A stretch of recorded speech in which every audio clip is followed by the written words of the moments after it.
Hello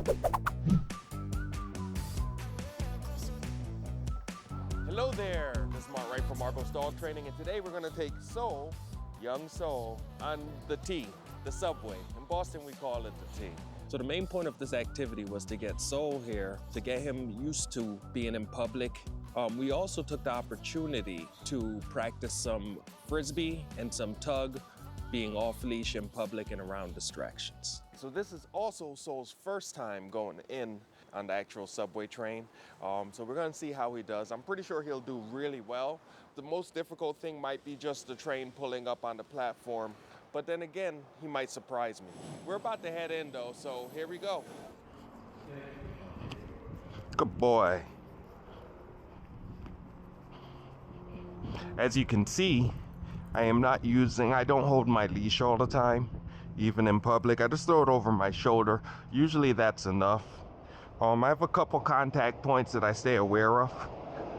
One contact point is here at my arm.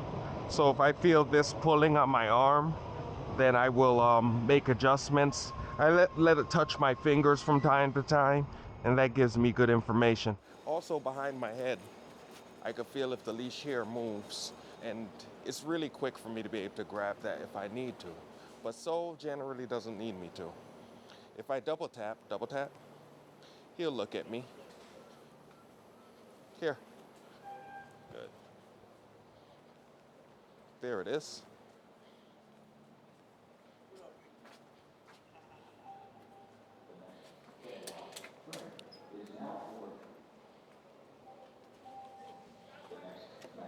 So we're inside now, inside Ashmont Station. You can see he doesn't look too stressed or too bothered at all. We're gonna walk through these doors here.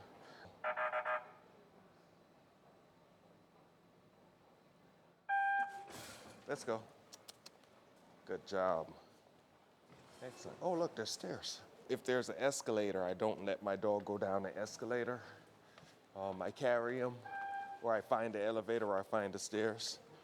Good boy, Soul. Good. Yes. The next train departs in 1 minute. So, it looks like the Mattapan train is coming here in 1 minute. I don't know if he's ever been this close. I don't think he's ever been this close to a red line subway train, but he is tuned in. Here it is here. The next Mattapan train is now boarding.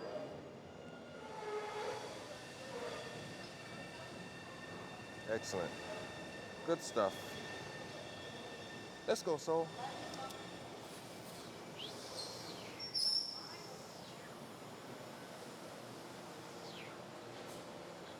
Good boy.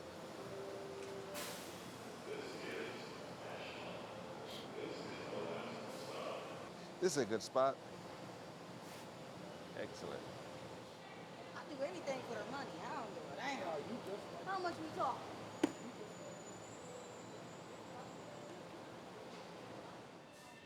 He doesn't seem to care at all about the train. So there's a couple things that I teach Soul in order to prepare him for a trip like this. One of the things that I teach Soul is the position 4, right? Position 4 is this 4. He did it poorly. Let's do that again. 4.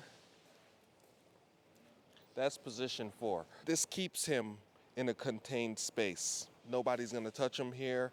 He's right in between. So if I'm on an elevator, if I'm in the train and I'm standing, this is one of the best ways to be able to keep him safe and keep him comfortable and keep him protected from others, right? So that's one thing that we always do. 1. Good. 4. And that's easy. There's another one I'll show you in a minute. Arrive every 13 to 15 minutes. All right. Hey, Soul, don't do that yet. Here. So one of the other things I teach Soul, and he's really good at it, is when I'm sitting in a chair like this, to go underneath my legs or underneath the chair. So he's already kind of tucked in position. Let's go this way. Let's go. Good. Here. Down. There we go. So I could tuck him in like this, and this once again keeps him out of the way. It makes it so nobody's gonna step on his tail, nobody's gonna step on his paws, and I know where he is. These are things that are important for public access. When I move with my dog, I want it to be like I'm moving my pinky, right? We're connected, we're one thing. And everything, all of our goals, all of our training leads me to be able to move him easily from one position to another. If you notice, I don't pull on the leash. I'm not manhandling him with the leash. That's not the way that I communicate with him. I want his mind to be connected. Hi, dog.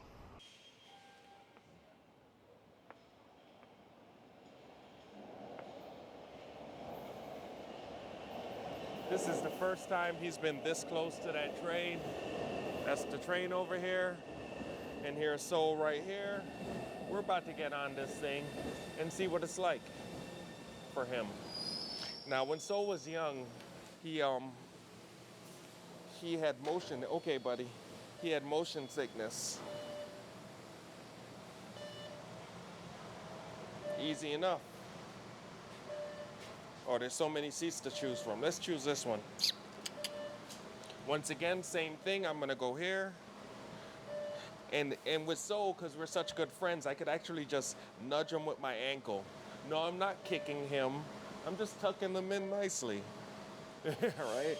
So he's right under there. And of course, I always have treats with my dog. I could also, here's my e-collar. Double tap. And that means food is coming. He already knows the double tap means food is coming. He also has learned a few other things about the e-collar that I'm working on with him. A few weeks ago, we talked about making a language where we could give commands through the tool. And I've been working very hard on that. Being a musician, playing music, really I use it the same way that a musician would, because there's so many different rhythms that we could come up with, right? And I want to make sure I can nail the rhythms the same all the time, so that way it feels the same to a dog. The best way to do that is to make sure you have a tempo. Staying alive, ah, ah, ah. So that's my tempo, right? Through studying music, what we learn is how to subdivide beats. This is important. So 1 and 2 and 3 and 4 and 1 and 2 and 3 and 4 and. Now his code, right? When I want him to sit, I go 1 and 2. 1 and 2, 3, 4. 1 and 2, 3, 4. Right? That's what I tap. I tap 1 and 2. So it's 3 taps when I want him to sit. If I want him to lay down, I go 1 and 3. 1, 2, and 3. 1, 2, and 3. Right? And that means lay down. If I want him to come to me, I go 1 and. That's 1 and 2 and, right? That way my taps remain the same. Now I've been practicing this a lot, right? But it's still not exactly perfect. So there is some confusion in the system for him because the rhythm of being able to catch the button and hit 1 and 3, you know, that's kind of hard for a dog. It's kind of hard for a person. This is not something that most dog trainers will be able to do. And there's really nothing new about this either, because what I'm basically doing is I'm giving a command, right? Although I'm using my e-collar to do it, it's the same thing. If I go 1 and 2 and, it's the same thing as me saying sit, right? If I go double tap, it's the same as me saying yes. It's the same thing. Excellent.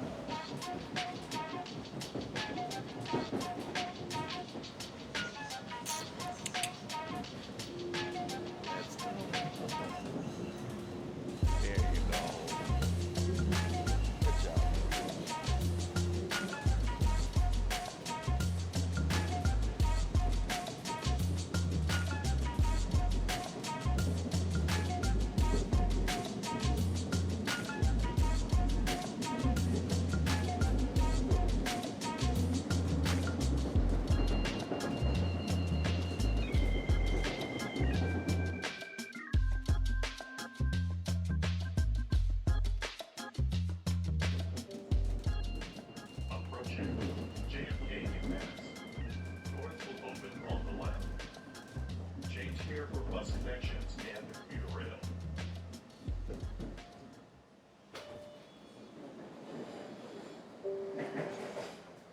This is JFK UMass.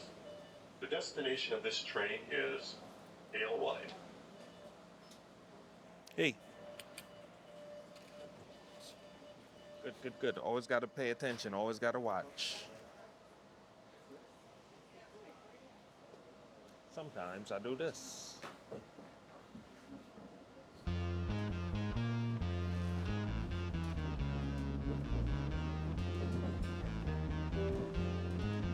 Next stop, Andrew.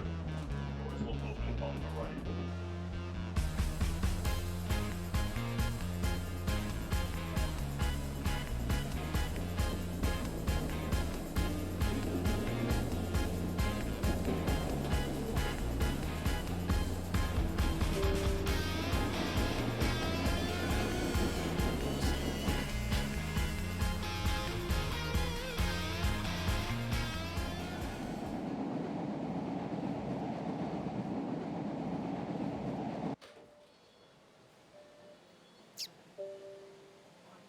This is Downtown Crossing.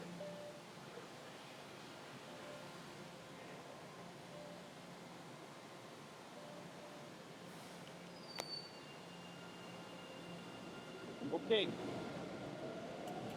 This way.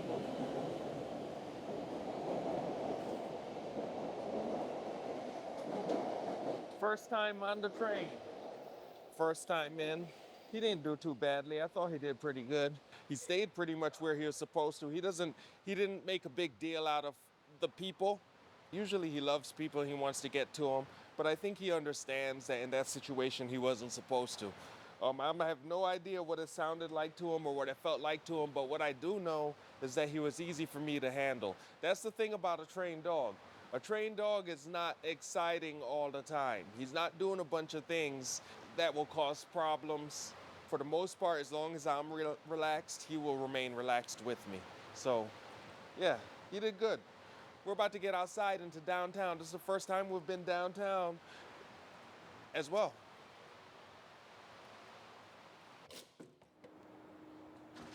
So the cool thing about Soul is that wherever we go, he's always relaxed.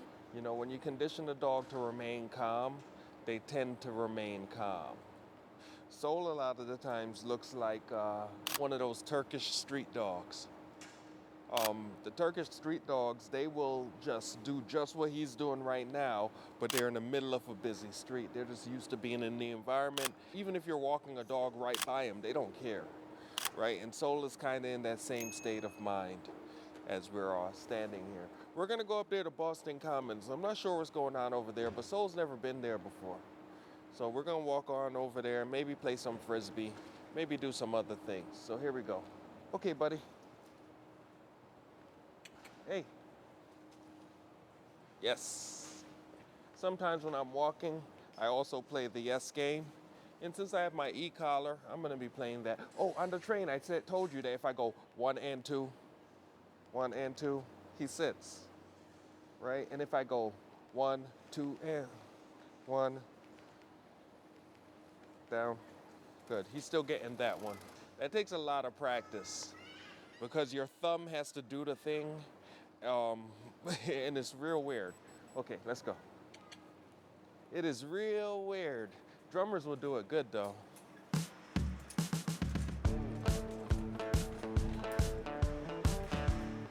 Uh-oh, let's go.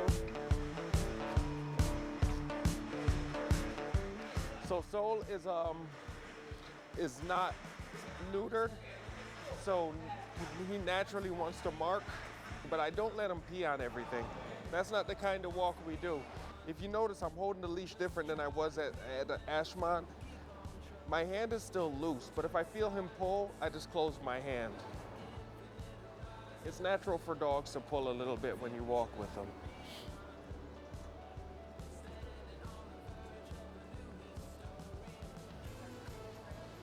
Look at that poodle. That's a good looking poodle. Okay. Now we're at Boston Commons. And here at Boston Commons, we're gonna do a little bit of Frisbee and just play around. He's doing pretty good. There's a lot of people here. He's doing pretty good so far. So Leo, hee hee hoo hoo. let's go. First time we've been off leash in a busy area quite like this. So let's see what happens. Okay, so. Uh-oh. Here comes dogs. So, no, down. So Soul is in a down here, and there are these dogs playing right over there. Right? He knows that he's not supposed to be playing with those dogs right now because I asked him to lay down. I don't know those dogs. They look friendly enough. A couple of them are barking, but they look friendly enough, right? But we're not gonna go say hi to them anyway. Okay, good boy. You wanna go that way? This is a good spot. There's some dogs playing over there. And of course, Soul is sticking with me. That's all good. You ready? You want to do something, huh? You ready? You notice when I say you're ready, how his attention changes? You ready? Oh, look what I got. I got this big, floppy, dirty Frisbee. Yeah, I do. Yeah, I do.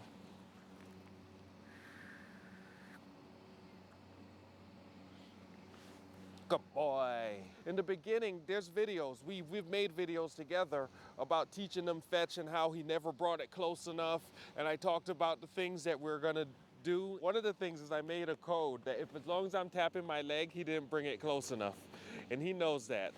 So if I keep tapping my leg, eventually he will bring it closer. Sometimes some dogs will just bring it right from the beginning all the way to you. You know, he could run off at any moment. And I have to have faith that he'll come back to me. And I know he will because that's all we've practiced. We've never practiced him running off. We've always practiced him coming back to me. You know, so I don't think he'll go anywhere. Down.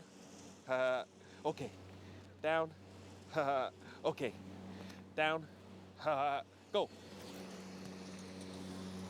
As long as I say you're ready, and I end with enough, when I'm in that window of time, he's gonna stay focused on me. He's gonna stay playing with me. Right? As long as we're in between that. So like food, he does not care. He's being very goofy right now. If he could run off, this is when he would do it. Because right now, he knows I want to throw the Frisbee and he's not bringing it. But all the things I ask him to do are highly rewarding. Bring it! And he knows that's highly rewarding, right? We've worked on my whistle sound and he knows what that is. Right? And he knows it's rewarding. We've worked on patting the leg. Let's go, bring it. That's the dog, that's a border collie malfunctioning right there. Bring it, let's go. Let's go, bring it. Let's go.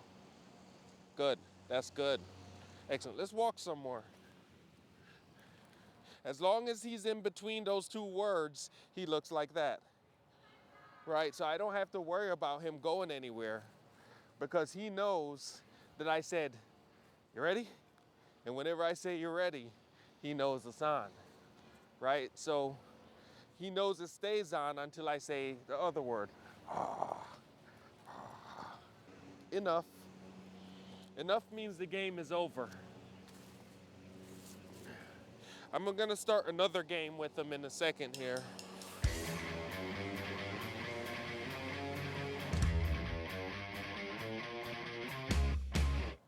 You ready?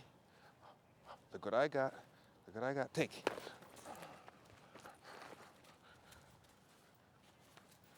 Leave. Good. Take. One thing that you'll see as you look around in a place like this is that people bring their dogs and they all stand together and nobody plays with the dogs. When my dog comes out to public, we play together. Leave.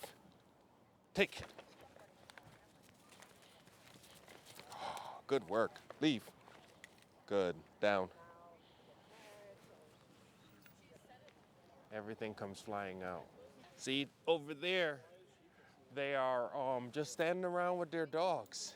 That's no fun. I don't think dogs like that. I think they would rather be doing this. Take.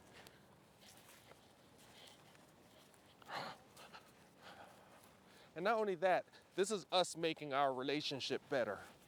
You know, we're improving our relationship by doing this.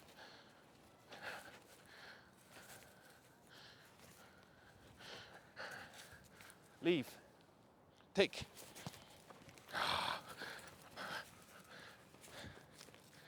Good boy. So, dogs love to play, right? And a lot of the times I think dog parks are misused because most of the time when people go to dog parks, they let their dog play with other dogs. For me, the most important thing, what I need in that time, because my time is limited, is I need my dog to play with me, right? That's what I need to see. Good dog, leave, take. So that way we build our relationship. That way, when I see a dog in the field and I tell my dog that he's not going over there to say hi to them, he doesn't care. He'd rather be with me. I win. I win, you lose. Down. Good boy. Good job. Take. It's hard playing on a hill. I haven't done this.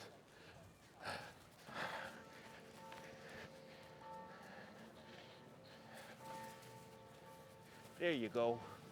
There you go. You're strong. He wins. Did I let him win? No, I didn't let him win.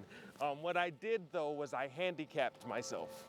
I made it so that way it was easier for him to win by putting restrictions on what I can do. For example, I'm gonna show this up close on the camera here. For example, what I'm doing is I'm holding the leash like this. I'm not the leash, the rope like that.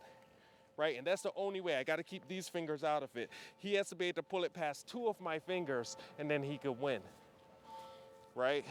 This is hard for him and it's hard for me. The longer the game goes, the harder it is for me to be able to keep the toy. So when he wins, it's a real win for him.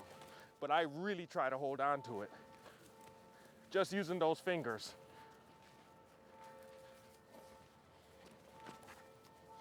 I'm very careful with how I yank the toy too. I'm not gonna hurt his neck. Jackknifing, we talked about that before. You know, which one is it? Is it Sereno? Oh, he won, good boy. There's certain angles that a dog, you could pinch a nerve basically, right? So there's a dog.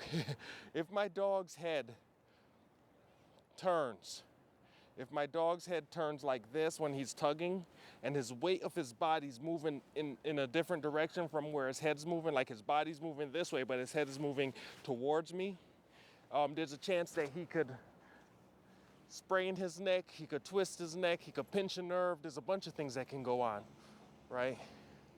So I make sure that I don't move in that way as I'm practicing and playing with him. Our play is very controlled. Right? He enjoys it, I enjoy it, but it's very controlled play. You ready?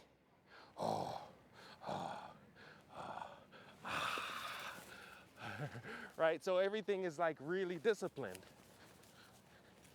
The toy never jumps in his mouth. And if you could hear, I wish you guys could hear, but when he tries to grab this toy, you hear a clack. You hear his teeth come together because he's really trying to grab the toy. That's trust. Because easily my finger could be in the way if he's not paying attention, and that will hurt. There you go. See, that was close. I have to be careful there. Good boy. Good boy. Good boy. Leave. There you go. Good job. Down. Take. Leave. Take. Leave. Take, take. Excellent. All right, enough. Good job. Looks like, oh, big dog right next to the little dog. That lab, that's a red lab. Hey, big boy. So, very eventful day. This was the first time that Soul was on the train. He did really well. That was what I was most interested in. I was most interested in how he was gonna act with people being really close to him, because he likes people so much that he wants to go say hello to everybody. He did really good on the train with that. I was also kind of interested in if the noises and the sounds would make him a little nervous. It didn't seem like it caused him any problems. He looked pretty good. It was good to be downtown in downtown Boston on Boston Commons. There's a lot of dogs and a lot of people here. He did really good with that. He hasn't met a dog or a person the whole time. And he's pretty much listened to me. And the squirrels here are crazy.